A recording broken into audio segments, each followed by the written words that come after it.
Thank you.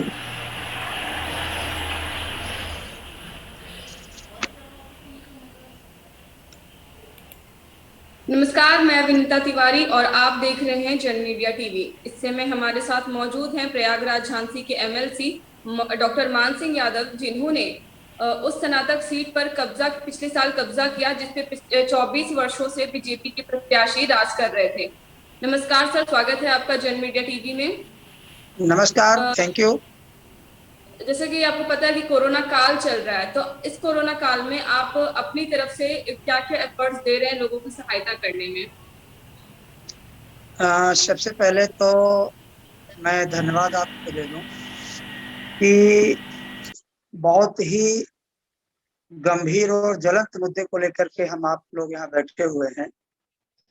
और जैसा कि एक लेटेस्ट घटनाक्रम के बारे में मैं चर्चा करना चाहूंगा कि अभी भारतीय जनता पार्टी ने जो यह चुनाव आयोग के माध्यम से त्रिस्तरीय पंचायत चुनाव संपन्न कराए, उसमें लगभग 2000 के ऊपर शिक्षक और कर्मचारी मौत के मुंह में समा गए हैं। लेकिन यह आश्चर्यचकित कर देने वाला डाटा उन्होंने पेश किया। इलाहाबाद, जो कि लोकल में यहाँ का रहने वाला हूँ, 3 शिक्षकों की मौत का दावा शासन प्रशासन और चुनाव आयोग के द्वारा किया गया। और हास्यास्पद स्थिति तो तब बनी जब इन्होंने तर्क दिया कि जो व्यक्ति बैलेट बॉक्स जमा करने के तुरंत बाद मर जाएगा उसे तो हम मानेंगे कि कोरोना से उसकी मृत्यु हुई है। अगर संक्रमित हो करके 1 हफ्ते बाद उसकी घर में मौत होती है तो उस मौत को यह स्वीकार नहीं करते। इस बात को लेकर के समाजवादी पार्टी के राष्ट्रीय अध्यक्ष माननीय अखिलेश यादव जी ने बहुत त्वरित ढंग से सारे कार्यकर्ताओं को, हम लोगों को लगाए कि आप पीड़ित पक्ष के बारे में जानकारी मुहैया कराइए और पीड़ित पक्ष से संवाद के द्वारा, फोनिंग वार्ता के द्वारा कोरोना महामारी के गाइडलाइन का पालन करते हुए उनसे संपर्क साधिए और उनके दुख की इस घड़ी में आप कंधे से कंधा मिलाकर के साथ दीजिए। तो हम लोग तो बराबर, चाहे वो सैनिटाइजर का काम हो या राशन पहुंचाने का मुद्दा हो, समाजवादी पार्टी की जो सिपाही हैं जितना वो कर सकते हैं भरसक प्रयास कर रहे हैं कि कोरोना महामारी में जनमानस के साथ काम करें। आपके क्षेत्र में वैक्सीनेशन की क्या स्थिति है इस समय। एक्चुअली भारतीय जनता पार्टी जितना प्रोपोगंडा फैलाने में माहिर है, शायद उतना काम करने में माहिर नहीं। वैक्सीनेशन के लिए अच्छा ठीक इन्होंने यह तो कह दिया कि 1 मई से ठीक 18+ को वैक्सीनेशन की व्यवस्था की जाएगी, लेकिन कहीं कहीं पर वैक्सीनेशन की कोई व्यवस्था नहीं। लोग, हमारी महिलाएं बहनें लंबी लंबी लाइनों में लग करके पता चला कि अभी उतने लोग। आवाज मिल पा रही है? हेलो, आवाज आ रही है, आप बोलिए। आवाज मिल पा रही है? हाँ हाँ, आवाज आ रही है, आप क्या बोलते कहीं रहिए। कहीं पर तो कहीं कहीं पर लंबी लाइनें लगा दी जाती हैं, लेकिन पता चला कि शाम के वक्त अब वैक्सीन है ही नहीं। तो मेरे कहने का मतलब यह है कि वैक्सीनेशन के बारे में भी अभी भारत सरकार की तरफ से या उत्तर प्रदेश या अन्य स्टेट के बारे में कोई ठोस रणनीति नहीं बन पाई है। जैसा कि कई स्टेट हाथ खड़ा कर लिए कि अभी हम 1 तारीख से वैक्सीनेशन की स्थिति में नहीं है। अभी वैक्सीनेशन के बारे में बहुत सारी जो मुद्दे हैं, अभी रेट को लेकर के या जो उसकी उपलब्धता को लेकर के अभी क्लियर पिक्चर नहीं है। तो मुझे लगता है कि जिस स्पीड में या जिस सुनियोजित योजना के तहत वैक्सीनेशन का काम कराना चाहिए, उसमें यह सरकार टोटल फेल्यूर नजर आ रही है। आपको क्या लगता है कि सरकार की तरफ से कौन सी सहायता मिल रही होगी आपको। नहीं, मेरे कहने का मतलब यह है कि अगर हम वाकई में इस महामारी को गंभीरता से ले रहे हैं तो हमें विपक्ष को भी विश्वास में लेकर के और इसकी ठोस रणनीति बनानी पड़े। वह निश्चित समय पर या जिस तरीके से हमें अगर इंपोर्ट करना पड़ रहा है तो उसको भी हमें चिन्हित करके कि इतने दिनों में हम इतने वैक्सीनेशन को इंपोर्ट करके और सुनियोजित ढंग से सभी लोगों को 18+ को या 45+ को जो पहले से ही लग रही थी उनको किस तरीके से हम उपलब्ध कराएं सहज तरीके से।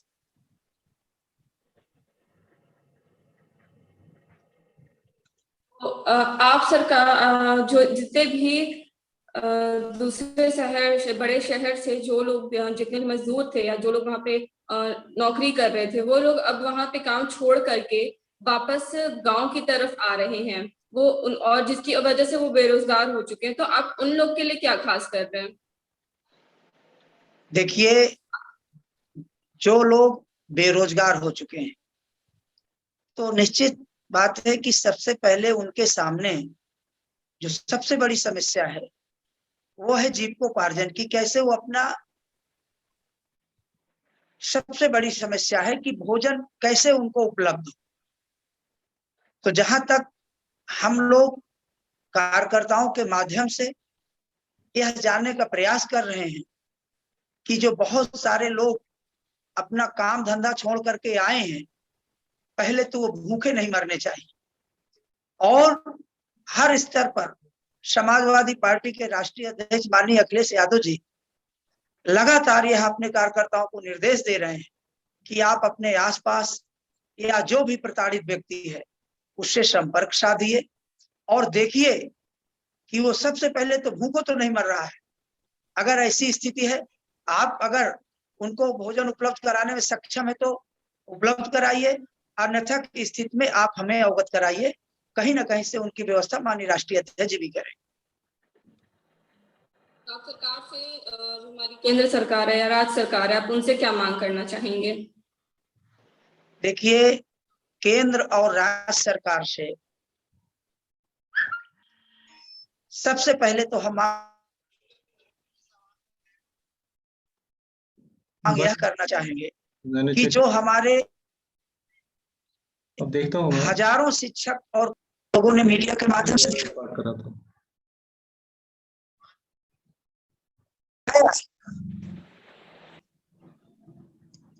ठीक है, देखते हैं। फिर कंटिन्यू करिए आप। है सब सर आवाज आ रही है, आप बोलिए।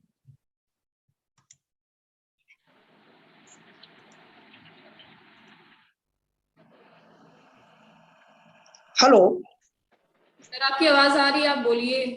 हाँ, सबसे पहले तो मैं यह कहना चाहूंगा कि हाई कोर्ट की बार बार यह टिप्पणी आई कि चुनाव आयोग ऐसी स्थिति में चुनाव कराने पर आमादा है जहां पर डिस्टेंस का या कोरोना गाइडलाइन का कहीं से भी कोई पालन नहीं किया जा रहा है।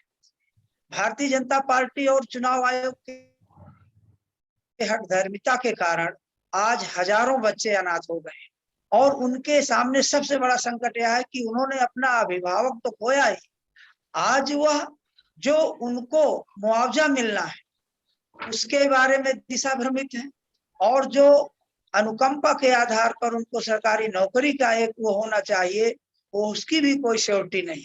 तो सबसे पहले तो मैं सरकार से यह मांग करता हूं कि जिन लोगों ने चुनाव ड्यूटी के दौरान कोरोना महामारी में अपने प्राण गंवाए हैं उनको कम से कम 1 करोड़ का मुआवजा और परिवार के किसी एक सदस्य को नौकरी दी जाए।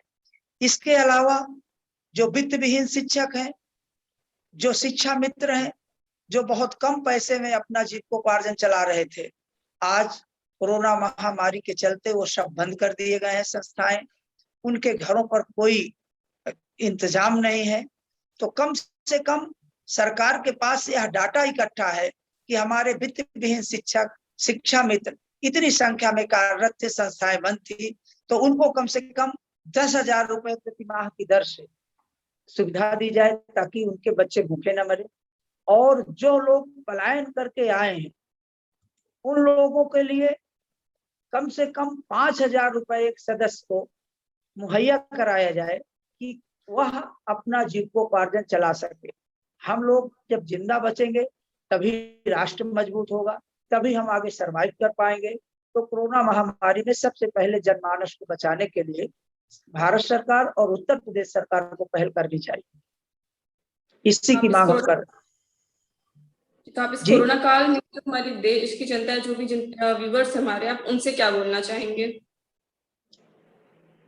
देश की जनता से, जी देश की जनता से मैं विनम्र अपील करना चाहूंगा कि कोरोना महामारी में कोई राजनीति नहीं होनी चाहिए और सभी लोग जो समय समय पर भारत सरकार के द्वारा गाइडलाइन जारी की जा रही है, कम से कम 2 गज की दूरी और मास्क लगाना अनिवार्य कर ले। और जहां तक कि बड़े बड़े विशेषज्ञों की राय है, डॉक्टरों की राय है कि डबल मास्क लगा के ही आप बाहर निकले, तो और बहुत जरूरी हो तभी घर से बाहर निकले, अन्यथा की स्थिति में आप सभी घरों में सुरक्षित रहें और जो रोग प्रतिरोधक क्षमता बढ़ाने वाले भोज्य पदार्थ हैं उसका सेवन करें, नियमित रूप से व्यायाम करें। बॉडी के अंदर एंटी प्रतिरोधक क्षमता जब डेवलप होगी, आप निश्चित तौर पर हर बीमारी से सरवाइव करने में सक्षम बनेंगे। तो आप घरों पे रहें। आपका माइक ऑफ हो गया है। और जरूरी से बाहर निकलें।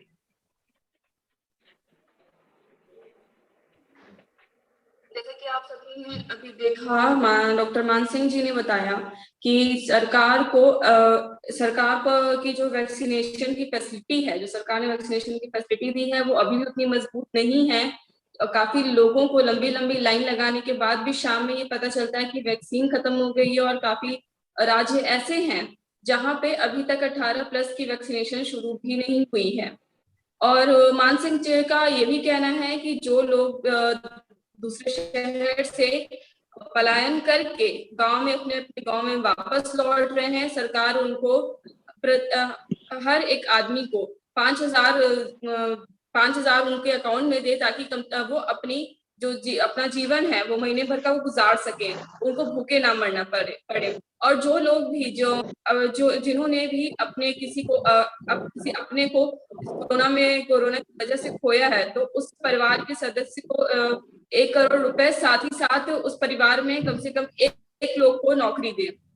बहुत बहुत धन्यवाद सर, आप हमसे जुड़े और आपने अपना कीमती समय दिया। बहुत बहुत धन्यवाद।